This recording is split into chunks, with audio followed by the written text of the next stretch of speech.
روزے کے بارے میں جو سوال بہت زیادہ پوچھے جاتے ہیں، الٹی آ گئی ہے، ابکائی آ گئی ہے، اس سے روزہ تو نہیں ٹوٹا، انجیکشن لگانا ہے، چوٹ لگ گئی ہے، خون نکل گیا، خون لگانا ہے، انہیلر لینا ہے، تو الٹی آنے سے روزہ نہیں ٹوٹتا۔ الٹی آنے سے روزہ اس وقت ٹوٹے گا جب دو شرطیں پائی جائیں گی۔ ایک یہ کہ الٹی منہ بھر کر ہو بہت زیادہ، اور منہ بھر کر الٹی ہوئی اور آپ نے اس کو نگل لیا تو نگلنے سے روزہ ٹوٹ جائے گا۔ دوسری شرط یہ ہے کہ الٹی منہ بھر کر ہو، خود سے نہ ہو بلکہ آپ نے جان بوجھ کر کی ہو، منہ بھر کر اچھی طرح سے۔ منہ بھرنے کا مطلب یہ ہوتا ہے کہ اتنی زیادہ ہو کہ آپ اگر روکنا چاہیں تو وہ روک نہ سکیں، اس کو منہ بھر کے کہتے ہیں۔ ورنہ اب منہ ہر ایک کا جو ہے کیونکہ وہمی لوگ جو ہے نا، پھر وہ وہمی لوگ جو ہے نا وہ تنگ کرتے ہیں۔ وہمی کہتے ہیں اب مجھے پتہ ہی نہیں چل رہا کہ میرا منہ بھر کے ہوا ہے یا منہ تھوڑا ہوا ہے۔ تو بھائی اب منہ تو آپ کا اپنا ہے، میں تھوڑی پتہ لگا سکتا ہوں کہ آپ کا منہ بھرا ہے کہ نہیں بھرا۔ اس کا ایک فقہا نے ضابطہ بیان کیا ہے کہ اتنا کہ منہ میں روکنا اس کو ممکن نہ ہو۔ تو چھوٹی موٹی ابکائیاں آتی ہیں، چھوٹی موٹی الٹیاں آتی ہیں، یہ اگر نگل بھی لیں تو بھی روزہ نہیں ٹوٹتا۔ ابکائی آئی اور آپ واپس لے گئے تو نہیں ٹوٹتا۔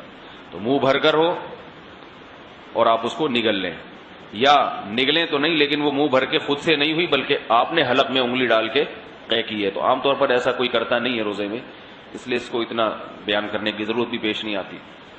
اس کے علاوہ گلوکوز چڑھانے سے، انجیکشن لگانے سے روزہ نہیں ٹوٹتا۔ روزہ ٹوٹتا ہے کھانے پینے کے، ناک کے راستے یا منہ کے راستے کوئی چیز پیٹ کے اندر جائے، یا مقعد کے راستے کوئی چیز پیٹ کے اندر جائے۔ آنکھ میں دوا ڈالنے سے روزہ نہیں ٹوٹتا، خوشبو لگانے سے روزہ نہیں ٹوٹتا، خوشبو سونگھنے سے روزہ نہیں ٹوٹتا ہے۔ کان میں دوا ڈالنے سے روزہ ٹوٹتا ہے یا نہیں، اس میں علماء کا اختلاف ہے۔ پہلے جو ہمارے فقہاء ہیں انہوں نے لکھا ہے کہ کان میں دوا ڈالنے سے روزہ ٹوٹ جاتا ہے۔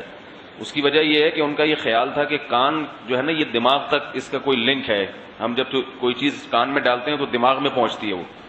لیکن بعد میں جو ڈاکٹروں کی تحقیق ہے وہ یہ ہے کہ کان میں کچھ بھی ڈال دیں وہ دماغ تک نہیں پہنچتی، نہ پیٹ میں جائے گی وہ، نہ دماغ میں جائے گی۔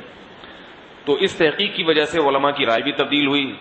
تو ابھی ہمارے اکابر کا جو فتویٰ ہے، یعنی سارے ہی ہمارے اکابر ہیں جو اس کے خلاف ہیں وہ بھی ہمارے ہی ہیں، لیکن مطلب یہ کہ جو میرے اساتذہ ہیں ان کا جو فتویٰ ہے اس بارے میں وہ یہ ہے کہ روزہ نہیں ٹوٹتا کان میں دوا ڈالنے سے۔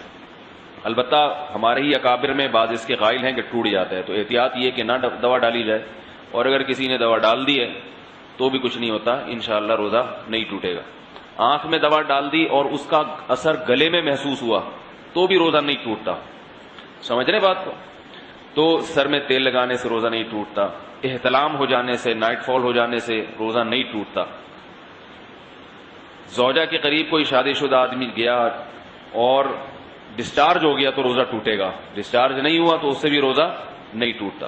اور یاد رکھیں اگر اس نے ہم بستری کر لی تو پھر جو ہے روزہ بھی ٹوٹے گا اور 60 روزوں کا کفارہ بھی ہے اس کے اوپر۔ زوجہ سے ہم بستری بالکل حلال نہیں ہے روزے کی حالت میں، اور ویسے جان بوجھ کر روزے میں کھا لیا تو بھی روزہ ٹوٹے گا بھی، اور 60 روزوں کا کفارہ بھی ادا کرنا پڑے گا اس کو۔ تو رمضان میں کھانے کی اجازت نہیں ہے روزے کی حالت میں، روزہ ہی کیسا جس میں کھانے کی اجازت ہو، تو سزا بھی ملے گی، صرف روزہ نہیں ٹوٹے گا اس میں۔